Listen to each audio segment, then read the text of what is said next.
Hello everyone, DBS ম্যাডামের ক্লাসে তোমাদের সকলকে স্বাগতম। আমি ডিবিএস ম্যাডাম।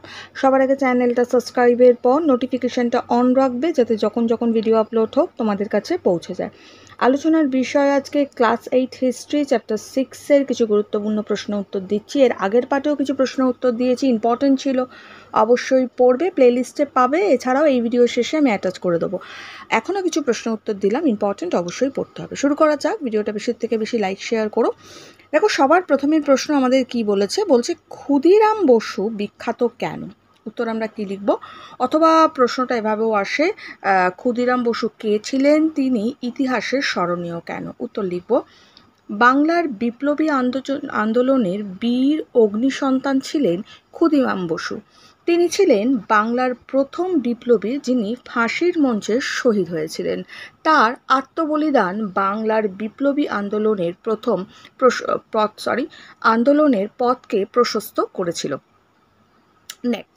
নেক্সট আমরা লিখব তার প্রথম জীবন। এখানে লিখব, ক্ষুদিরাম 1889 খ্রিস্টাব্দে 3রা ডিসেম্বর মেদিনীপুর জেলার জন্মগ্রহণ করেন। তিনি মেদিনীপুরের হ্যামিল্টন স্কুল ও কলেজিয়েট স্কুলে পড়াশোনার পর বিপ্লবী আদর্শে উদ্বুদ্ধ হয়ে যুগান্তর দলের সঙ্গে যুক্ত হন। নেক্সট, কিংসফোর্ডকে হত্যার দায়িত্ব লাভ। এটা একটা পয়েন্ট করে লিখব, কিংসফোর্ড ছিলেন কলকাতার চিফ প্রেসিডেন্ট ম্যাজিস্ট্রেট। তিনি স্বদেশী আন্দোলনের সময় বাংলার বিপ্লবীদের উপর ভয়ঙ্কর নির্যাতনের নির্দেশ দিতেন। এজন্য বাংলার বিপ্লবীরা তাকে হত্যা করার সিদ্ধান্ত নিয়েছিলেন, কিন্তু ইতিমধ্যে কিংসফোর্ড মুজফ্ফরপুরে বদলি হয়ে গিয়েছিল। মুজফ্ফরপুরে গিয়ে কিংসফোর্ডকে হত্যা করার দায়িত্ব পেয়েছিলেন বিপ্লবী ক্ষুদিরাম বসু ও প্রফুল্ল চাকি।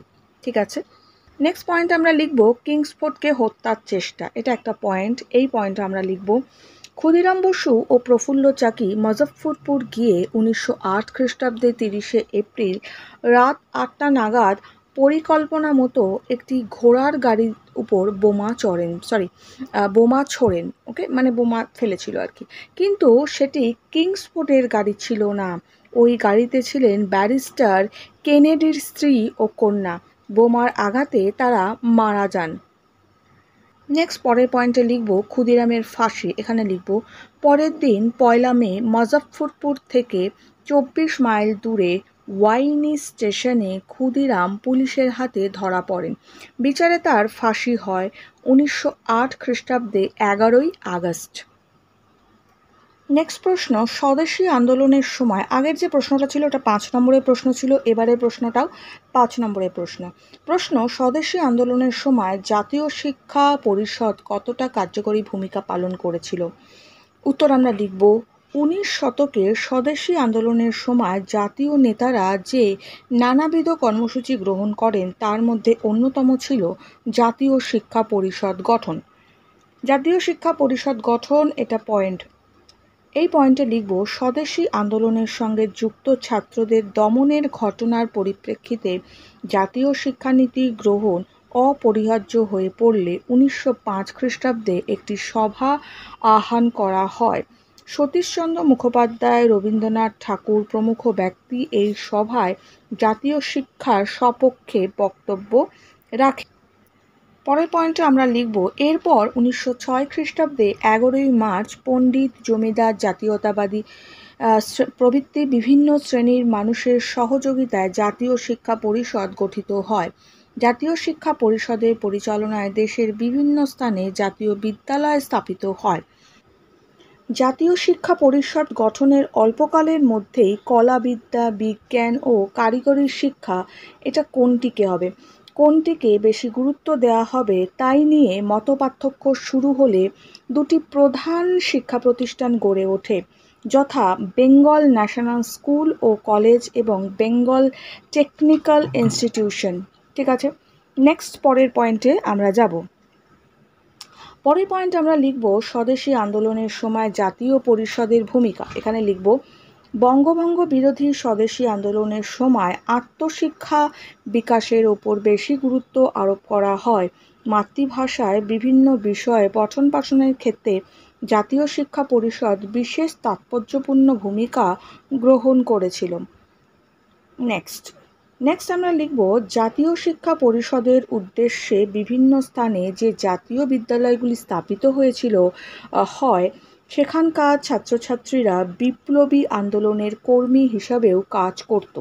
স্বদেশী আন্দোলনের কাল পূর্বে মাতৃভাষার মাধ্যমে শিক্ষাদান ও কারিগরি শিক্ষার প্রতি গুরুত্ব আরোপ করে জাতীয় শিক্ষা পরিষদ প্রগতিশীল দৃষ্টিভঙ্গির পরিচয় দিয়েছিল। নেক্সট আমরা লিখব রাসবিহারী ঘোষ, তারকানাথ পালিত, প্রফুল্লচন্দ্র রায়, রামেন্দ্র সুন্দর ত্রিবেদী প্রমুখ ব্যক্তিরা জাতীয় শিক্ষা প্রসারের মহান আদর্শ নিয়ে অগ্রসর হয়েছিলেন। আরেকটু লিখে দেবো। আমরা লিখব একথা বলা যায় স্বদেশী আন্দোলনের সময় ভারতের স্বদেশী শিক্ষা প্রসারের ক্ষেত্রে জাতীয় শিক্ষা পরিষদের ভূমিকা ছিল বিশেষ গুরুত্বপূর্ণ। ক্লিয়ার? ব্যাস এতটা লিখবো তাহলেই হবে। নেক্সট আমরা একটা টিকা নেব, নাট্যাভিনয় নিয়ন্ত্রণ আইন অথবা নাট্যাভিনয় নিয়ন্ত্রণ আইন কত খ্রিস্টাব্দে জারি করা হয়েছিল, এর উদ্দেশ্য কী ছিল? প্রশ্নটা যে কোনোভাবেই আসতে পারে, উত্তরটা একই হবে।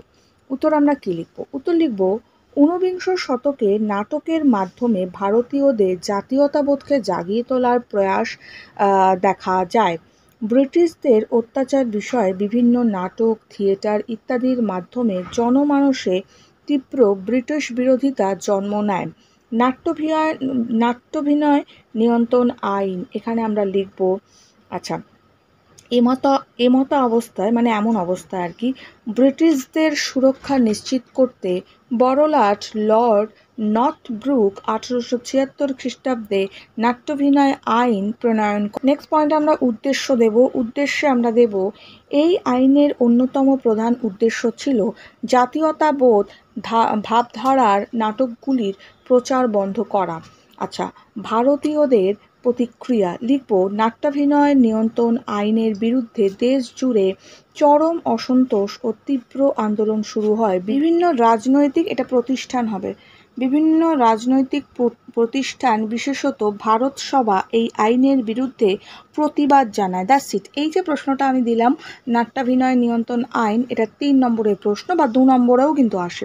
ওকে, নেক্সট প্রশ্ন হচ্ছে দেশীয় মুদ্রণ আইন বলতে কি বোঝো? উত্তর আমরা লিখব ভারতের ভাইসরয় লর্ড লিটন 1878 খ্রিস্টাব্দে দেশীয় মুদ্রণ আইন বা দেশীয় ভাষা সংবাদপত্র আইন জারি করেন। দেশীয় মুদ্রণ আইন পয়েন্ট করে লিখব এই আইনে বলা হয় যে দেশীয় ভাষায় প্রকাশিত সংবাদপত্রে ব্রিটিশ সরকারের বিরোধী কোনো লেখা প্রকাশ করা যাবে না। যদি দেশীয় ভাষায় প্রকাশিত কোনো সংবাদপত্রে ব্রিটিশ সরকার বিরোধী বক্তব্য প্রকাশ ও প্রচার করা হয় তবে ওই সংবাদপত্রের ছাপাখানা বাজেয়াপ্ত। এই আইন ছিল প্রতিক্রিয়াশীল, এর ফলে মত প্রকাশের স্বাধীনতা লোপ পায়। 1882 খ্রিস্টাব্দে লর্ড রিপন এই আইন প্রত্যাহার করেন। নেক্সট পরের প্রশ্ন, সেফটি ভলভ তত্ত্ব কী? উত্তর আমরা লিখব জাতীয়তাবাদী ভারতীয়দের গুরুত্বপূর্ণ রাজনৈতিক সংগঠন হিসাবে 1885 খ্রিস্টাব্দে বোম্বাইয়ের গোকুলদাস তেজপাল সংস্কৃত কলেজে জাতীয় কংগ্রেসের প্রতিষ্ঠা ভারতের ইতিহাসে এক তাৎপর্যপূর্ণ ঘটনা। ঐতিহাসিক রজনীপাম দত্ত জাতীয় কংগ্রেস প্রতিষ্ঠার অন্যতম প্রধান উপাদান হিসাবে সেফটি ভালভ তত্ত্ব সম্পর্কে আলোচনা করেন। সেফটি ভালভ তত্ত্ব, এবার একটা পয়েন্ট করে আমরা লিখব। এই পয়েন্টে আমরা লিখব ঐতিহাসিক রজনীপাম দত্ত লিখেছেন যে ভারতীয়দের জাতীয়তাবাদী আন্দোলন থেকে ব্রিটিশ শাসনকে রক্ষা করার উদ্দেশ্যে হিউম কংগ্রেস গঠনের পরিকল্পনা গ্রহণ করেছিলেন। ভারতবর্ষে ক্রমবর্ধমান ব্রিটিশ বিরোধী অসন্তোষ প্রেক্ষাপটে হিউম সেফটি ভালভ হিসাবে ভারতবাসী যাতে ব্রিটিশ বিরোধিতার পথে না গিয়ে আইনসম্মত পদ্ধতিতে তাদের অভাব অভিযোগ পেশ করতে পারে সে বিষয়ে সচেষ্ট হন। নেক্সট পরের প্রশ্ন, কংগ্রেসের আদি পর্বের অধিবেশনগুলিকে ব্যঙ্গ করে 3 দিনের তামাশা বলা হতো কেন? অথবা 3 দিনের তামাশা বলতে কিসের ইঙ্গিত করা হয়েছে? উত্তর, ভারতীয় জাতীয় কংগ্রেস 1885 খ্রিস্টাব্দ থেকে 1905 খ্রিস্টাব্দ পর্যন্ত সময়কালে ব্রিটিশ সরকারের কাছে আবেদন নিবেদন নীতির মাধ্যমে দাবি দাওয়া আদায়ের পক্ষপাতী ছিল। এই সময়কালে কংগ্রেসের আদি পর্ব বা নরমপন্থী পর্ব বলা হয়। 3 দিনের তামাশা পয়েন্ট করে লিখবে 3 দিনের তামাশা বলার কারণ পয়েন্ট করবে। লিখব, কংগ্রেসের আদি পর্বে উচ্চবর্গীয় প্রতিনিধিরা 3 দিনের অধিবেশনগুলিকে নানা রকম বক্তব্য ও প্রস্তাব পেশ করতেন, কিন্তু সারা বছর ধরে এইসব গৃহীত প্রস্তাবগুলি নিয়ে জাতীয় স্তরে আন্দোলন সংগঠিত করার মতো কোনো উদ্যোগ দেখা যেত না। কংগ্রেসের অধিবেশন নেতৃবৃন্দই নিজেদের ব্যক্তিগত পেশা নিয়ে ব্যস্ত থাকতেন। সারা বছর ধরে সংগঠনের কাজে উদ্যোগী হওয়ার মতো সময় ও মানসিকতা কোনোটিই তাদের ছিল না। অর্থাৎ কংগ্রেসের কাজ কেবলমাত্র 3 দিনের বার্ষিক অধিবেশন কেন্দ্রিক হওয়ায় অনেকে ব্যঙ্গ করে বলতেন 3 দিনের তামাশা। ঠিক আছে, নেক্সট প্রশ্ন, তুমি কি মনে করো জাতীয় কংগ্রেস ছিল উচ্চবর্গের মানুষদের সংগঠন? উত্তর, 1885 খ্রিস্টাব্দে বোম্বাই শহরে ভারতীয় জাতীয় কংগ্রেস প্রতিষ্ঠিত হয়। প্রতিষ্ঠার পর থেকে স্বাধীনতা লাভ পর্যন্ত জাতীয় কংগ্রেস ছিল ব্রিটিশ বিরোধী আন্দোলনের ভরকেন্দ্র। জাতীয় কংগ্রেসের প্রথম পর্বের সংগঠকরা ছিল ইংরেজি শিক্ষায় শিক্ষিত উচ্চ মধ্যবিত্ত শ্রেণীর মানুষ। ভারতীয় সমাজের সকল শ্রেণীর মানুষ কংগ্রেসের আওতায় ছিল না। এছাড়া আঞ্চলিক, লিঙ্গ ও শ্রেণীগত প্রতিনিধিত্ব সমান ছিল না। সেই সময় কংগ্রেসের অধিবেশনী নেতৃবৃন্দই পেশায় ছিলেন আইনজীবী। অর্থাৎ কংগ্রেসের অধিবেশন নেতৃবৃন্দ যারা ছিল পেশায় ছিল আইনজীবী।